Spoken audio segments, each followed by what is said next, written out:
Batistuta is the best striker I've ever seen.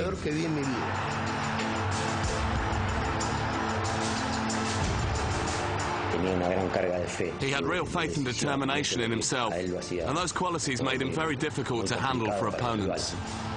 I just had a feeling that we were in the presence of a world-class player.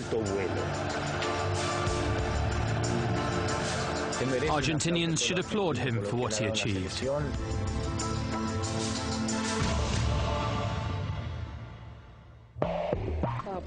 Gabriel Batistuta is the Argentine national team's all-time leading scorer with 56 goals in 78 appearances.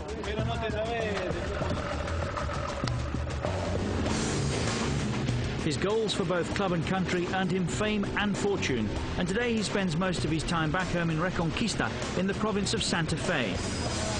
If he'd been allowed to have his way, though, a career in football would probably never have happened.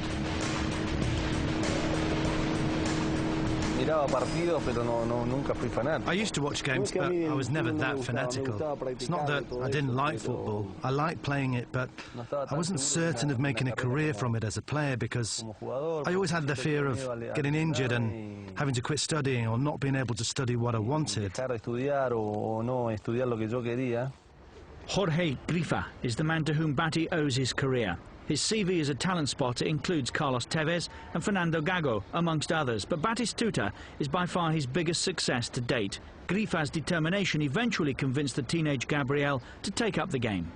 At first he didn't look like a footballer because he was a big lad, and when he shot, the ball could go anywhere.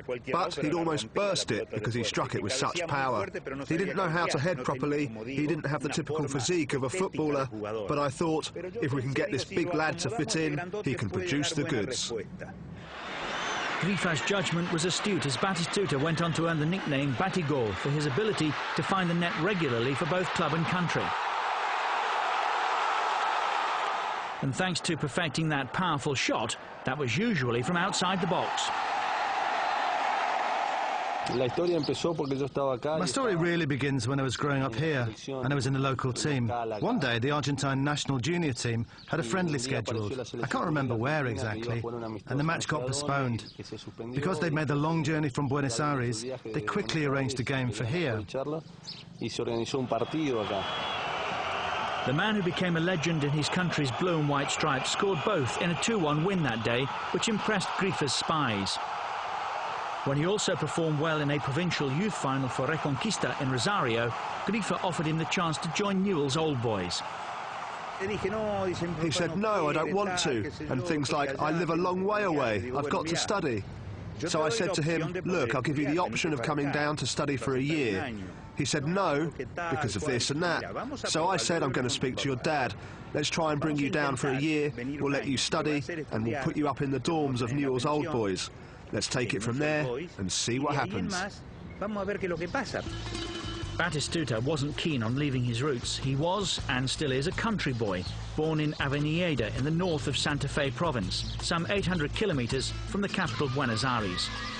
From the age of 6, he grew up in the neighboring village of Reconquista, where he lives today.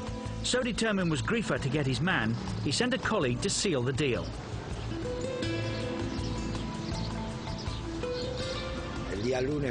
On the Monday, Jorge said to me, look, Carlos, we have got to have that player. You've got to go to Reconquista to bring him here. We've got a lot of faith in him. So I went there. I spent 20 hours there. I went to Gabriel's house, and we were well looked after by his mum and dad, until eventually they decided that I could take him with me to Newell's. So despite reluctance on his part, Batistuta finally headed 460 kilometers south to Rosario, Argentina's third city, in 1988. He wasn't joining just any club either. Newell's were champions of Argentina at the time and a club renowned for its youth system. When I went for the trial at Newell's, I went more through a sense of obligation. I went because it gave me the chance to continue studying, as the club said they would pay for my education. He started in the fourth team, but his education soon took a backseat as he progressed through the ranks. He made his first team debut in September 1988 and played in the final of the Copa Libertadores, which Newell's lost. But Griffa had no sympathy for his protégé's financial worries. He told me that if I wanted to stay there without studying, I had to work. So I started to cut the grass on the pitch and clean windows, so I had some money. My dad never gave me money because he told me that you've got to work in life and pay your own way.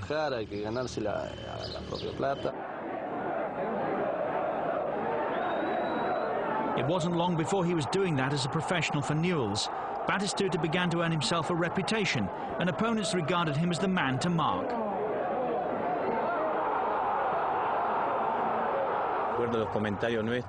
I remember our conversations during the week preparing for the game when we had to face Batistuta. We used to say, watch out for the animal, because we knew that if you gave him a chance, he'd put it away. He knew his limitations, but he had great strength of character and determination. I think Gabriel got to where he did most of all, though, through sheer hard work and his ability to overcome adversity, which says a lot about him as a person. His form soon attracted the big boys of the Argentine game in the capital, Buenos Aires, and after just one season in the first team at Newell's, Batistuta, a self-confessed fan of Boca Juniors, joined Boca's arch-rivals River Plate in 1989. But initially, life in the capital wasn't pleasant because River coach Daniel Passarella chose to leave him out of the team. I had a tough time at River, and that helped me, in fact. I was more focused mentally. I was 20, almost 21, and they prepared me mentally and physically as well. And that really helped me to cope with a lot of situations.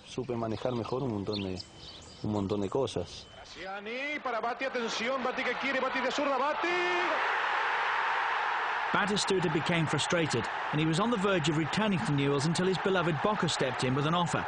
The rest is history. A regular run in the side saw Bati start scoring again, and he became a hero to Boca's fanatical support. But it wasn't all plain sailing at La Bombonera.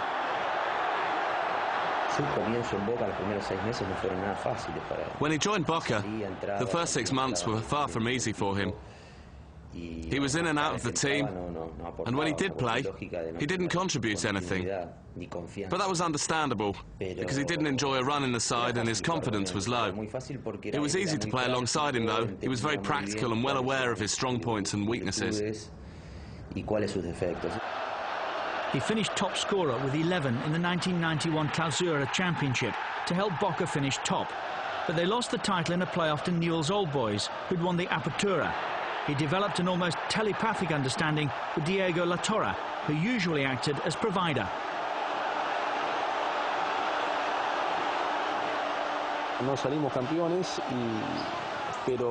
We never won the title during my time there, but 20 years on, people still remember us. On the field, we understood each other really well, and we definitely gave the fans a lot of excitement. We never won anything, but we're still in the fans' memories. And myself, even after all these years, I'm still very much loved by the Boca fans. But Batistuta was soon on the move to Europe and joined Fiorentina of Italy in mid-1991.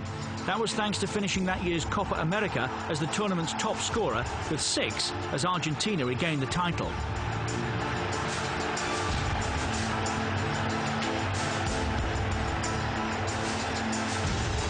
His Boca teammate Latorre was due to join Fiorentina at that time, but Bati's goal-scoring exploits in Chile forced La Viola to have second thoughts.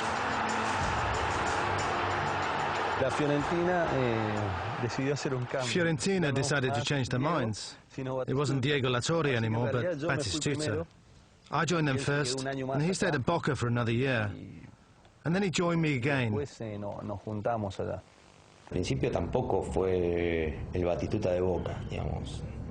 first, he wasn't the Batistuta we knew at Boca. But that was to be expected. He had to adapt. It was a new club, a different city, and a team that played in a different style to Boca. But then when he overcame those obstacles, his qualities suited the team perfectly.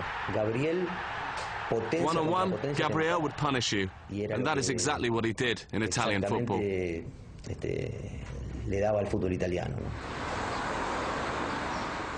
That's an understatement. Batistuta became a hero at the Artemio Franchi Stadium, scoring more than 200 goals for the club, and is still Fiorentina's all-time leading scorer today.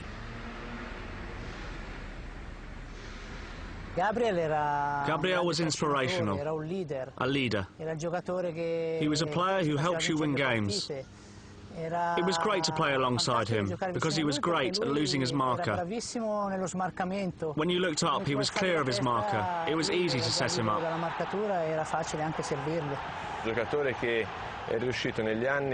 He was a player who improved so much over the years. At the end of training, he'd stay on and practice free kicks and try to develop technically. After several years of doing that, it paid off. He did improve, and you could see why he became such a great player.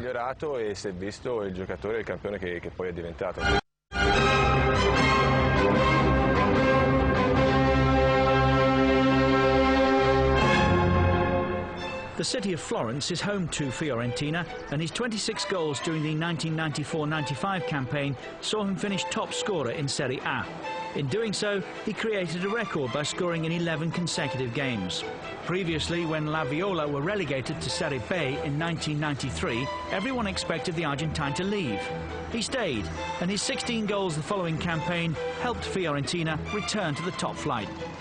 I just fell in love with the city, and I really liked the atmosphere. And I just said to myself, I'm going to stay here. And that was despite the fact that back then, big teams from abroad such as Real Madrid and Manchester United were after me on a regular basis.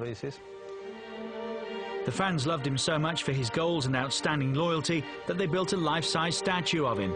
Sadly, it no longer exists due to decay, but it's something their beloved Bati recalls with great affection.